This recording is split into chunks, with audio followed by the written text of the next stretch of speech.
Boa noite. O Band Entrevista deste sábado recebe o deputado federal José Nobre Guimarães, líder do governo Lula na Câmara dos Deputados. Deputado, muito boa noite. Obrigado pela presença aqui no Band Entrevista. Boa noite, é um prazer. Bom, a gente vai começar falando logo da pauta econômica, né, que vem movimentando muito Brasília.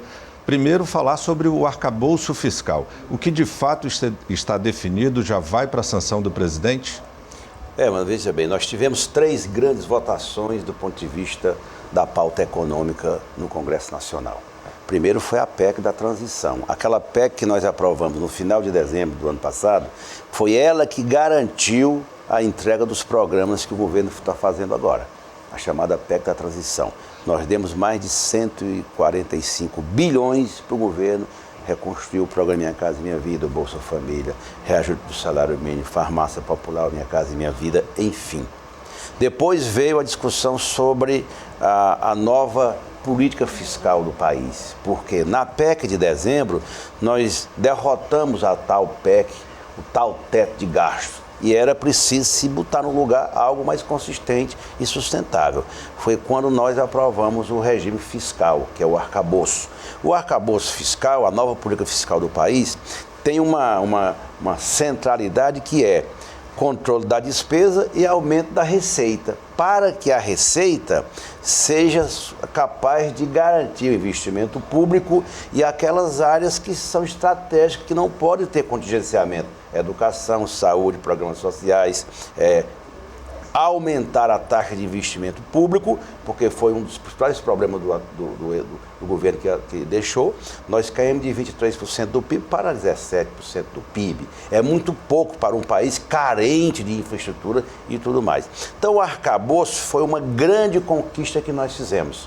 Deputado, o senhor tocou num ponto importante aí, que é o tal do teto de gastos, e que há muita discussão em relação a isso, porque se fala que o Congresso está dando um cheque em branco para o governo. Queria que o senhor explicasse isso. Veja bem, o novo regime fiscal, ele estabeleceu metas, estabeleceu regras. Portanto, estabeleceu as condições para o governo gastar. O governo tem, do que o governo arrecadar 100%, ele pode gastar 70%. Portanto, uma coisa está relacionada com a outra. E estabelecemos também no novo regime fiscal o seguinte: aquelas despesas discricionárias, elas podem ser feitas sem depender de autorização legislativa. Os programas sociais como o Bolsa Família, vou dar o exemplo, o reajuste anual do salário mínimo, que não precisa de autorização legislativa, e, sobretudo, aqueles programas que já estão constitucionalizados, por exemplo, o Fundeb, a saúde, porque são itens do orçamento que já estão constitucionalizados. O governo não pode alterar em nenhum Congresso, a não ser que se aprove novas PECs emendas constitucionais. Portanto, o que o Congresso fez foi: governo, agora acabou, porque o tal teto de gastos, era uma coisa tão violenta que o governo... Aliás, o governo anterior furava o teto toda hora.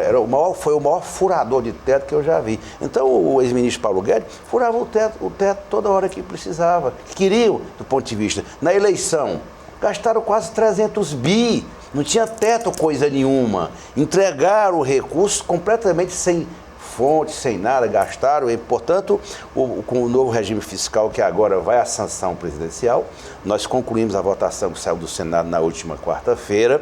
Nós vamos ter para os próximos anos algo sustentável que garante estabilidade, previsibilidade e confiabilidade. Porque o investidor, para investir no Brasil, seja ele estrangeiro ou daqui, o investidor, o empresário, aquele cara que quer investir e gerar emprego, ele tem que ter previsibilidade. O país vivia uma imprevisibilidade completa e agora não, tem previsibilidade, tem regras. É nessas regras que o governo vai atuar, os empresários, os pequenos, os médios e os grandes. Aí sim, o Brasil se sustenta. Essas regras, elas estão atreladas à Lei de Responsabilidade Fiscal? Claro, a Lei de Responsabilidade Fiscal foi um marco lá de trás, foi até no governo Fernando Henrique Cardoso. Então, ela estabelece limite prudencial para os entes federados gastar, todo mundo sabe, governo do estado, município e tal. Então, o arcabouço, ele nasce dessa Lei de Responsabilidade Fiscal com algumas alterações no seguinte sentido: o gasto não pode ser visto só como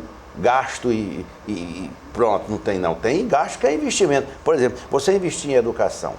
É investimento, você tem algumas rubricas orçamentárias que são colocadas como gasto, mas na verdade são investimentos. Você se investe em determinadas áreas das políticas públicas, você gera emprego, gera renda e, sobretudo, gera bem-estar. Vida que está em jogo. Portanto, o regime fiscal que a Câmara aprovou e o Senado é algo muito consistente que vai dar um alto grau de previsibilidade do que vai acontecer no país nos próximos anos. Eu queria que o senhor explicasse quais são os ganhos e possíveis perdas que pode haver em virtude dessa reforma tributária que foi já aprovada, mas ainda tem um caminho até que ela seja realmente implementada. Primeiro, assim, a reforma tributária ela recompõe a base tributária do país, que era uma desorganização total. Por exemplo, os tributos cobrados, cada estado faz do jeito que quer, que queria. Um estado do Ceará tem uma política do ICMS, o da Bahia tem outro, o Pernambuco tem outro, o São Paulo tem outro. Por quê? Os estados patrocinaram a maior guerra fiscal para poder sobreviverem. E não estou dizendo que o estado do Ceará errou, não. Tinha que fazer, porque era uma briga, por exemplo. O tributo, você cobra o ICMS na origem ou no destino. São Paulo, que é o grande exportador para os demais estados da federação, cobra todo o imposto lá. E o Ceará não tem direito a nada. Então nós alteramos isso. Primeira alteração da reforma tributária é que agora o imposto é cobrado no destino. Alterou profundamente. E traz benefícios centrais para os estados mais próprios, como os estados do Nordeste.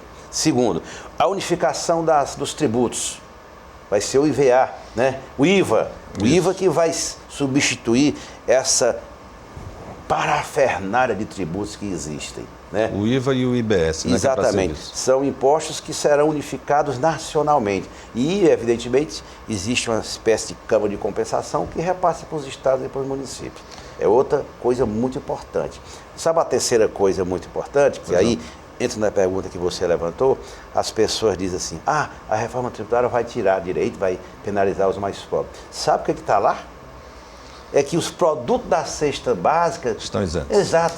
Que é coisa mais benéfica para os pobres. Portanto, essa é uma grande conquista da reforma tributária. E outra que nós introduzimos também, a taxação dos grandes fundos, das grandes fortunas que está lá, dividendos. Porque o país, quando a gente se deu conta do tamanho do problema, tem uma parcela, minoria, que é trilionária que não paga imposto. Não é razoável. Você paga, eu pago. Nós deduzimos todo mês 27% do imposto de renda. E tem alguns paraísos econômicos do Brasil que não pagam imposto. E a reforma tributária agora vai obrigar a pagar. Porque senão a gente não reequilibra. Não tem como combater a desigualdade nem fazer política social se todos não contribuírem com esse momento que o Brasil está vivendo. Deputado, o senhor participou de um momento importante aqui no Ceará, que foi o momento de implantação da Lei Paulo Gustavo. O senhor foi articulador não só dessa lei, como também da Lei Aldir Blanc. O que essas leis significam hoje para a cultura do Brasil? Dinheiro para a cultura de forma descentralizada. O Ceará, por exemplo, já recebeu em torno de 86 milhões da Aldir Blanc. Todo esse recurso foi operacionalizado com os municípios nesses últimos 2 anos, e agora a Lei Paulo Gustavo, que destina aos municípios e estados 3,8 bilhões e é distribuído entre o ente federado, o estado e os municípios. Por exemplo, o estado como ente federado vai executar 96 milhões com editais nas diversas áreas culturais e privilegiar todas as categorias do mundo da cultura, e os municípios vão executar 82 milhões. Você me fez uma pergunta que eu estava papeando aqui. Eu participei desse momento ontem com o governador Elmano ali na Estação das Artes. Vejam, são 82 milhões que serão distribuídos para 184 municípios. O PT terá candidato a prefeito de Fortaleza, mas isso o senhor só vai responder depois do intervalo.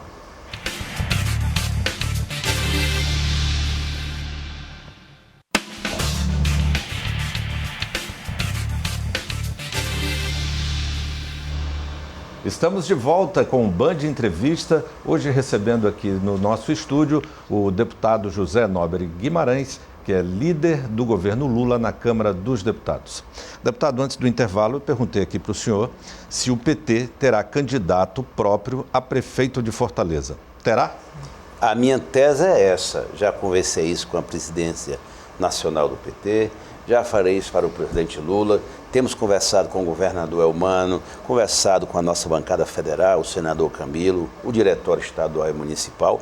É a nossa tese. O PT, pelo seu tamanho e pelas vitórias que ele alcançou na última eleição do governo do estado, que não foi pouca coisa, foi um resultado inesperado. Portanto, o Estado, o PT aqui, tem autoridade para, dialogando com seus aliados, consolidar a tese da candidatura própria. Essa tese é muito forte entre todos nós. Ganhou uma dimensão e um grau de unidade muito grande internamente entre o PT. Caberá daqui para frente sentarmos à mesa, você mesmo agora viu ali um telefonema meu com o senador Camilo, a gente começando a conversar, e é para buscar qual o caminho, qual o nome. Então eu acho que esse é um momento importante para o PT, porque nós precisamos derrotar o bolsonarismo também aqui em Fortaleza. Será uma chapa pura? Como fica a aliança histórica que havia com o PDT? O senador Cid assumiu a presidência do PDT no estado. Houve já conversa do senador Cid com a presidência do PT aqui no Ceará. O senhor acha que há ainda alguma possibilidade de acordo ou os partidos seguem rompidos, o PT com toda essa articulação do PDT com outros partidos também? Bom, primeiro, essa aliança que começou com a eleição do Cid Gomes em 2006, fomos nós que patrocinamos, né, na época, o PT. Nós indicamos, inclusive, o vice naquele momento, o Cid ganhou a eleição. É uma aliança histórica que veio nesses 16 anos. Houve uma interrupção com a eleição do governador Elmano. Nós derrotamos o candidato do PDT, isso não é novidade para ninguém. Então, cindiu a aliança especificamente aqui em Fortaleza. O Cid assumiu o comando do PDT.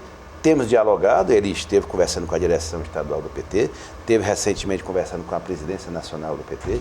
Eu estou informado de tudo, até porque eu sou o vice-presidente nacional da presidenta Gleice, e, portanto, nós vamos dialogar. Nada é impossível, mas evidentemente que nos termos que está hoje, mantendo o estabelecimento de Fortaleza, né? Na hipótese de candidato de reeleição, ou mesmo alguma mudança pequena que, se houver, acho difícil ter perspectiva de uma aliança em Fortaleza. O Cid Gomes tem conversado conosco, tem dito que pretende restaurar a aliança em várias partes do estado, e isso é muito bom, porque nós temos aliança na maior parte dos municípios. Agora, o emblema é Fortaleza. Se não resolve Fortaleza, não resolve em canto nenhum. E a tese da candidatura própria do PT, ela está muito consolidada no ambiente político do estado. E o nome hoje, um dos mais cotados, é do presidente da Assembleia, Evandro Leitão, mas a ex-prefeita e também deputada federal Luziane Lins também se coloca à disposição do partido e quer disputar a Prefeitura de Fortaleza. Como conciliar isso? Nós vamos ter que sentar e buscar uma solução política. Eu disse isso, já temos conversado com o governador Elmano, né? São nomes todos, eu sei bem do que já fez a deputada Luziane Lins por Fortaleza, já foi prefeita, é deputada federal, sempre com votações muito expressivas em Fortaleza, tem todo o direito a essa postulação.